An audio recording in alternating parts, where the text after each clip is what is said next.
Just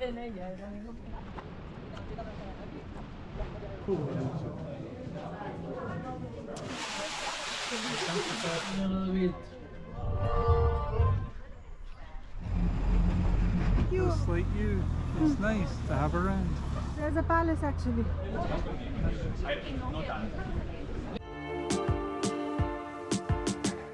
hello ಎಲ್ಲರಿಗೂ ನಮಸ್ಕಾರ. Last Portugal ವ್ಲಾಗಲ್ಲಿ ಒಂದು ಚಾರ್ಮಿಂಗ್ ಮ್ಯಾಜಿಕಲ್ ಊರ್ ಬಗ್ಗೆ ಹೇಳೋದೇ ಮರ್ತೋಗಿತ್ತು. ಸೊ ಅದಕ್ಕಾಗಿ ಈ ವ್ಲಾಗಲ್ಲಿ ಅದನ್ನು ಕವರ್ ಮಾಡಿದೆ. ಆ ಊರ ಹೆಸರು ಸಿಂಟ್ರಾ. ಲಿಸ್ಬನಲ್ಲಿ ಬೆಳಿಗ್ಗೆ ತಿಂಡಿ ತಿಂದಾದ್ಮೇಲೆ ರೋಸಿಯೋ ಟ್ರೈನ್ ಸ್ಟೇಷನ್ ಹೋದರು. ಅಲ್ಲಿಂದ ಸಿಂಟ್ರಾ 45 ನಿಮಿಷ train journey, €3 per ticket price. Airbnb ಎಕ್ಸ್ಪೀರಿಯನ್ಸಸ್ಸಲ್ಲಿ ಸುಮಾರು ಸಿಂಟ್ರಾ ಡೇ ಟೂರ್ ಪ್ಯಾಕೇಜಸ್ ಆಪ್ಷನ್ಸಲ್ಲಿತ್ತು. €100 to €200 ರೇಂಜಲ್ಲಿತ್ತು. ನಾವು ಒಂದು ಟೂರ್ ಬುಕ್ ಮಾಡಿದ್ರು. Pickup point Sintra train station ಹತ್ರನೇ ಇತ್ತು. ಸೊ ಅಲ್ಲಿಂದ ಸಿಂಟ್ರಾ ಜೀಪ್ ಟೂರ್ ಸ್ಟಾರ್ಟ್ ಆಯಿತು.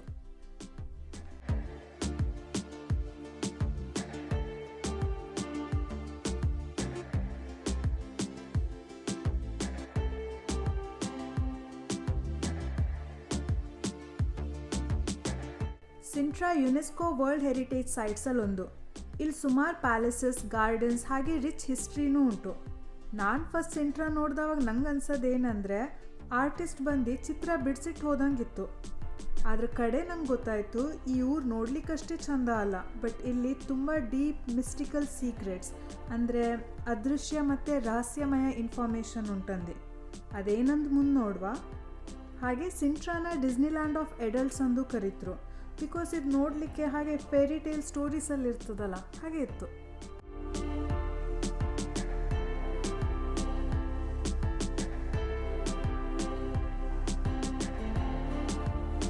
ಆ ದಿನದ ಫಸ್ಟ್ ಸ್ಟಾಪ್ ಹೆಸರು ಕ್ವಿಂಟಾ ದ ರೆಗ್ಯುಲೇರಾ. 1892 ಅಲ್ಲಿ ಮೊಂತೆರೋ ಅನ್ನೋ ಬ್ರೆಜಿಲಿಯನ್ ಉದ್ಯಮಿ ಕಾಫಿ ಮತ್ತು ಪ್ರೆಷಿಯಸ್ ಸ್ಟೋನ್ಸ್ ಅಂದರೆ ರತ್ನಗಳ ವ್ಯಾಪಾರ ಮಾಡಿ ಸರ್ರಿ ದುಡ್ಡು ಮಾಡಿದ್ರಂತೆ. ಮೊಂಟೆರೋ ಪ್ರಕೃತಿ ವಿಜ್ಞಾನಿ ಹಾಗೆ ಬಿಬ್ಲಿಯೋಫೈಲ್ ಅಂದರೆ ಅಪರೂಪದ ಮತ್ತು ಸ್ಪೆಷಲ್ ಎಡಿಷನ್ ಬುಕ್ಸ್ ಕಲೆಕ್ಟ್ ಮಾಡ್ತಿದ್ರಂತೆ. ಆಲ್ಸೋ ಅವರು ಸೈಂಟಿಫಿಕ್ ಸೊಸೈಟೀಸ್ ಅಂದು ಪಾರ್ಟ್ ಆಗಿದ್ರಂತೆ. ಸೊ ಅವ್ರದ್ದು ಇಷ್ಟೆಲ್ಲ ವಿವಿಧ ಆಸಕ್ತಿ ಮತ್ತು ಅಂತಸ್ತಿರೋದ್ರಿಂದ ಸಿಂಟ್ರಾ ಅಲ್ಲಿ ಎಸ್ಟೇಟ್ ಕಟ್ಲಿಕ್ಕೆ ಸ್ಟಾರ್ಟ್ ಮಾಡಿದ್ರು. ಈ ಎಸ್ಟೇಟ್ ಡಿಸೈನ್ ಮಾಡೋದು ಇಟಾಲಿಯನ್ ಆರ್ಕಿಟೆಕ್ಟ್ ಲ್ಯೂಗಿ ಮನಿನಿ.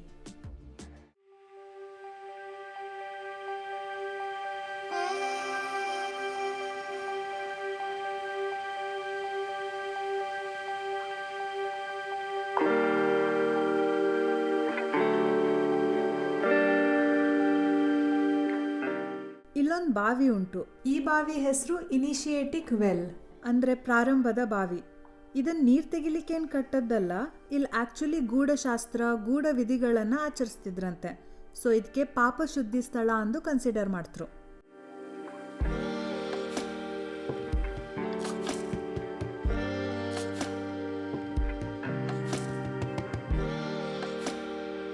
ಈ ಬಾವಿಲಿ 9 ಲೆವೆಲ್ಸ್ ಉಂಟು. ಇದು ಹೆಲ್ ಅಂದರೆ ನರಕದ್ದು 9 ಸುತ್ತಂತೆ. ನಾವು ಕೆಳಗಡೆ ಇಳಿತೆ ಹೋದಂಗೆ ನಮ್ಮ ಪಾಪದಿಂದ ಶುದ್ಧೀಕರಣ ಆಗಿ ಸ್ವರ್ಗದ ಕಡೆ ಹೋಗ್ತಾರಂತೆ. ಹಾಗೆ ಮತ್ತೊಂದು ನಂಬಿಕೆ ಏನಂತ ಹೇಳಿದ್ರೆ ಕೆಳಗಡೆ ಇಳಿತೆ ಹೋದಾಗೆ ಸೆಲ್ಫ್ ಡಿಸ್ಕವರಿ ಆಗಿ ಪುನರ್ಜನ್ಮ, ಜ್ಞಾನೋದಯ ಆಗ್ತದಂತೆ. ನನಗೆ ಜ್ಞಾನೋದಯ ಆಯ್ತಾ ಗೊತ್ತಿಲ್ಲ, ಬಟ್ ಕೇಳಲಿಕ್ಕೆ ಇಂಟ್ರೆಸ್ಟಿಂಗ್ ಇತ್ತು. ಹಾಗೆ ಕೆಳಗಡೆ ನೆಲದ ಮೇಲೆ ಕಂಪಾಸ್ ಅಂತ ಚಿತ್ರ ಇತ್ತು. ಇದನ್ನೆಲ್ಲೋ ನೋಡಿದ್ನಲ್ಲ ಅನಿಸ್ತಾ ಇತ್ತು. ಕಡೆಗೆ ಹುಡುಕಿದ್ಮೇಲೆ ಗೊತ್ತಾಯಿತು, ಓ ಈ ಚಿಹ್ನೆ ಸೀಕ್ರೆಟ್ ಸೊಸೈಟೀಸ್ ಅಂತ ಗುರ್ತು ಅಂದು. ಕನ್ನಡದಲ್ಲಿ ಸೀಕ್ರೆಟ್ ಸೊಸೈಟೀಸಿಗೆ ಗೋಪ್ತ ಸಮಾಜ ಅವ್ರ ಗೋಪ್ಯ ಸಮಾಜ ಅಂತ ಕರೀತರು. ವೆಸ್ಟರ್ನ್ ಕಲ್ಚರಲ್ಲೂ ಈ ರೀತಿ ಸೀಕ್ರೆಟ್ ಸೊಸೈಟೀಸ್ ಇರ್ತದಂತ ಕೇಳಿದ್ದೆ, such as Illuminati, freemasonry, alchemy. ಇಲ್ಲಿದ್ದದ ಕಂಪಾಸ್ ರೋಸ್ ಮತ್ತು knight Templar cross freemasonry society belong ಆಗ್ತದೆ ಅಂತರು. ಫ್ರೀ ಮೇಸನ್ರಿ ಹಿಸ್ಟ್ರಿಯಲ್ಲಿ ಮೆನ್ಷನ್ ಮಾಡೋದು ಸೀಕ್ರೆಟ್ ಕಾರ್ಯ ಮತ್ತು ಸಿಂಬಲ್ಸ್ ಎಲ್ಲ ಇಲ್ಲಿ ಸುರಂಗದ ಗೋಡೆ ಮೇಲೆ ಕಾರ್ವ್ ಮಾಡಾರಂತೆ. ಹಾಗೆ ನಾವು ಸುರಂಗದಲ್ಲಿ ನಡ್ಕೊಂಡು ಹೋಗ್ಬೇಕಾದ್ರೆ ಸ್ವಲ್ಪ ವಿಚಿತ್ರ ಫಿಗರ್ಸ್ ಕಾಣಿಸ್ತೇ ಇತ್ತು. ಬಟ್ ನೋಡ್ತೆ ನಮ್ಮ ದಾರಿ ಒಂದು ಸಣ್ಣ ಮ್ಯಾನ್ ಮೇಡ್ ವಾಟರ್ಫಾಲ್ ಹತ್ರ ಹೋಯ್ತು.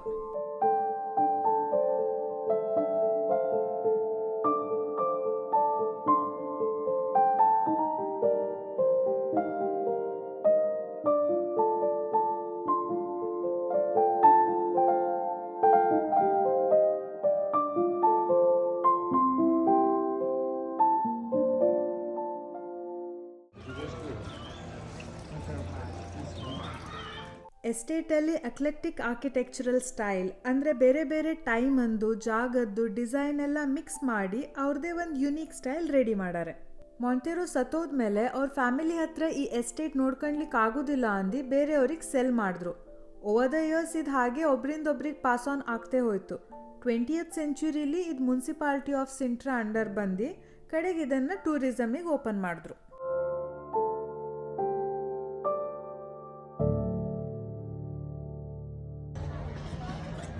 Always in rush. ಕಡೆಗೆ ಎಸ್ಟೇಟಲ್ಲಿರೋ ಕ್ಯಾಸಲ್ ಒಳಗಡೆ ಹೋದ್ರು. ಇಂಟೀರಿಯರ್ಸ್ ಎಲ್ಲ ನೋಡ್ಲಿಕ್ಕೆ ಚಂದ ಇತ್ತು. ಇನ್ಫ್ಯಾಕ್ಟ್ ಯಾವ ಐಟಮ್ ನೋಡಿದ್ರೂ ಅದರಲ್ಲಿ ಆರ್ಟಿಸ್ಟಿಕ್ ಟಚ್ ಕಾಣಿಸ್ತಾ ಇತ್ತು.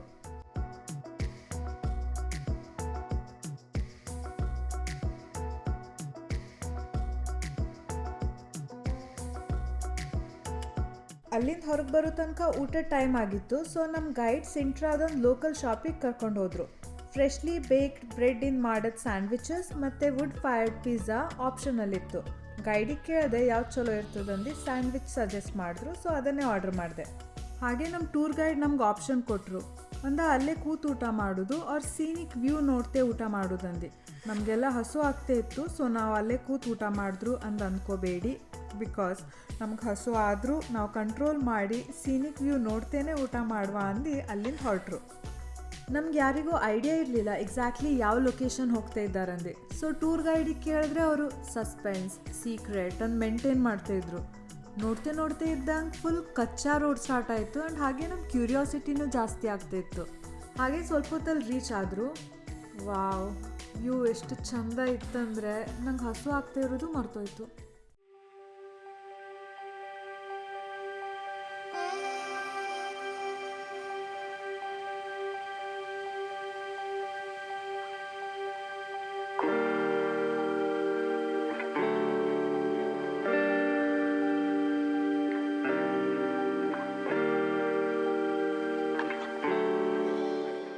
ವ್ಯೂ ನೋಡ್ತೆ ಲಂಚ್ ಎಂಜಾಯ್ ಮಾಡಿದ್ರು. ಯೂಶ್ವಲಿ ನಂಗೆ ಸ್ಯಾಂಡ್ವಿಚ್ ಎಲ್ಲ ಅಷ್ಟಕ್ಕಷ್ಟೇ, ಬಟ್ ಇದು ಮಾತ್ರ ಸೂಪರ್ ಟೇಸ್ಟಿ ಅನಿಸ್ತಾ ಇತ್ತು. ಅದು ಫ್ರೆಶ್ಲಿ ಬೇಕ್ ಮಾಡ್ದಕ್ಕ, ಅವ್ರ ಲೊಕೇಶನ್ ಇಷ್ಟು ಸೂಪರ್ ಇದ್ದಕ್ಕ, ಅವ್ರು ನಾನು ಎಷ್ಟು ಖುಷಿಲಿದ್ದಕ್ಕ, ಅದು ಯಾವ್ದು ರೀಸನ್ ಅಂತ ನಂಗೆ ಇನ್ನೂ ಗೊತ್ತಿಲ್ಲ.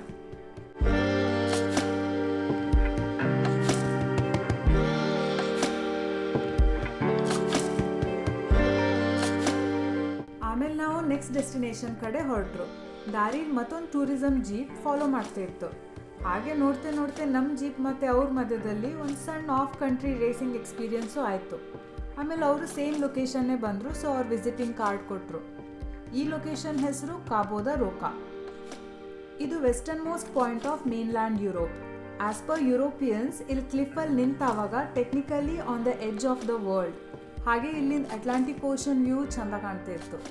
Since 1772 Cabo da Roca lighthouse operate ಮಾಡ್ತಾ ಇದ್ದಾರೆ. ಪ್ಲಸ್ ಈ ಟ್ರೇಡ್ ರೂಟ್ ವರ್ಲ್ಡಲ್ಲೇ one among the busiest maritime route. ಹಾಗೆ ಇದು ಮ್ಯಾರಿಟೈಮ್ ಹಿಸ್ಟ್ರಿಯಲ್ಲೂ ಒಂದು ಇಂಪಾರ್ಟೆಂಟ್ ಪಾರ್ಟ್. ಯಾಕಂದರೆ ಎಷ್ಟೆಲ್ಲ ವರ್ಷದಿಂದ ಸೇಲರ್ಸ್ ಎಕ್ಸ್ಪ್ಲೋರರ್ಸ್ ಎಲ್ಲ ನ್ಯಾವಿಗೇಟ್ ಮಾಡಲಿಕ್ಕೆ ಈ ಲೈಟ್ ಹೌಸನ್ನು ಒಂದು ರೆಫರೆನ್ಸ್ ಪಾಯಿಂಟ್ ಆಗಿ ಯೂಸ್ ಮಾಡ್ತೇ ಬಂದ್ದಾರೆ. ಹಿಸ್ಟೋರಿಯನ್ಸ್ ಪ್ರಕಾರ ಪೋರ್ಚುಗೀಸ್ಗಿಂತ ಮೊದಲು ಇದನ್ನು ಗ್ರೀಕ್ ಸೇಲರ್ಸ್ ಯೂಸ್ ಮಾಡ್ತಿದ್ರಂತೆ. ಆಲ್ಸೋ ಇಲ್ಲಿ Indian spiritual leader Shri Chinmay ಅವ್ರದ್ದು ಪೀಸ್ ಬ್ಲಾಸಮ್ ಪ್ರಾಜೆಕ್ಟ್ ಬಗ್ಗೆ ಡಿಸ್ಪ್ಲೇ ಮಾಡಿದರು.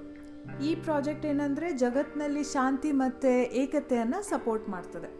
ಕಡೆಗೆ ನಾವು ನೆಕ್ಸ್ಟ್ ಲೊಕೇಶನ್ ಹೋಗಬೇಕಿದ್ರೆ ದಾರಿಯಲ್ಲಿ ಒಂದು ಲೋಕಲ್ ಹಣ್ಣಿನ ಮರ ಕಾಣ್ತು.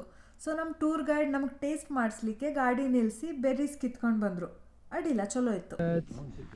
We usually make liquor out of it. Okay. We make medronho. Medronho is one liquor that you make out of it from this fruit. Okay, 1, 2, 3, 4, 5, 6, 7, 8. Okay, come on. Take one each. Okay, I'm going to eat one so you to see I don't die.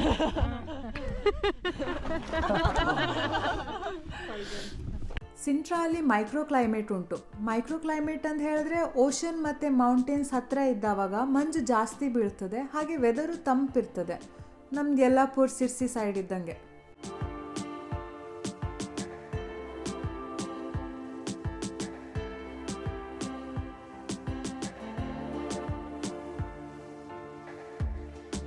Next location ಹೆಸರು palace of ಪೆನಾ. ಅದು ಸಿಂಟ್ರಾ ಗುಡ್ಡದ ಮೇಲಿರೋದ್ರಿಂದ ನೋಡ್ತೆ ಮಂಜು ಬೀಳ್ಲಿಕ್ಕೆ start ಆಯಿತು.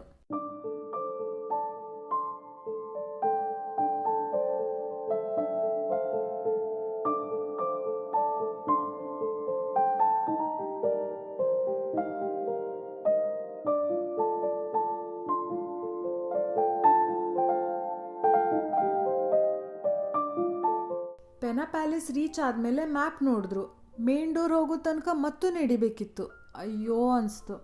ಪೃಥ್ವಿ as usual ತನ್ನ ಸ್ಪೀಡಲ್ಲಿ 1 kilometre ಮುಂದೆ ನಡ್ಕೊಂಡು ಹೋಗ್ತಾ ಇದ್ದ. ನಾನು ಆರಾಮ್ಸೆ ಸ್ಲೋ ಆಗಿ ಶೂಟ್ ಮಾಡ್ಕೊಂತೆ ನನ್ನ ಸ್ಪೀಡಲ್ಲಿ ಹೋದೆ. ಸ್ವಲ್ಪ ಹೊತ್ತಲ್ಲಿ ಅವನೇ ಬಂದು ಮತ್ತೆ ಕರ್ಕೊಂಡು ಹೋದ. I can't carry you if you fall down.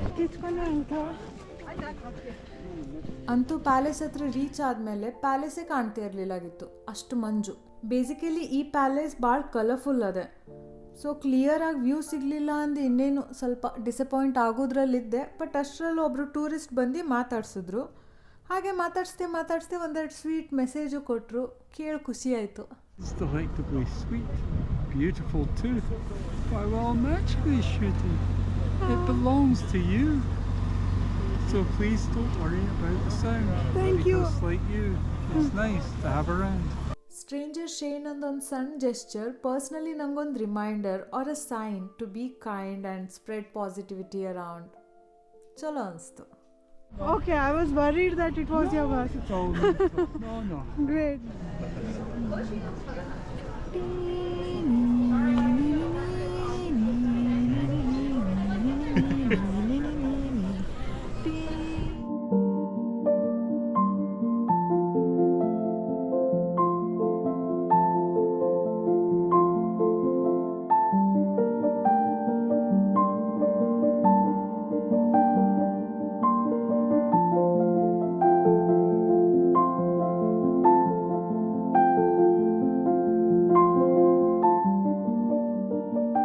Jeep ride enjoy ಮಾಡ್ತೆ ನಮ್ಮ ಟೂರಂದು ಲಾಸ್ಟ್ ಆ್ಯಕ್ಟಿವಿಟಿ ಪಾಯಿಂಟ್ ರೀಚ್ ಆದರು. ಟೌನ್ ರೀಚ್ ಆದಮೇಲೆ Sintra famous wine tasting session ಇತ್ತು. ಬಟ್ ನಂಗೆ ಅದೆಲ್ಲ ಒಂದೇ ಟೇಸ್ಟ್ ಅನಿಸ್ತದೆ because I am not good at it, sorry. So ಅದೆಲ್ಲ ಆದಮೇಲೆ ನೆಕ್ಸ್ಟ್ ನಾವು ಟ್ರೈನಲ್ಲಿ ಲಿಸ್ಬನ್ ವಾಪಸ್ ಹೋದರು. ಲಿಸ್ಬನ್ ಹೋಗಿ ಮುಟ್ಟದೆ ಫಸ್ಟ್ ಹೋದದ್ದು ಇಂಡಿಯನ್ ರೆಸ್ಟೋರೆಂಟಿಗೆ.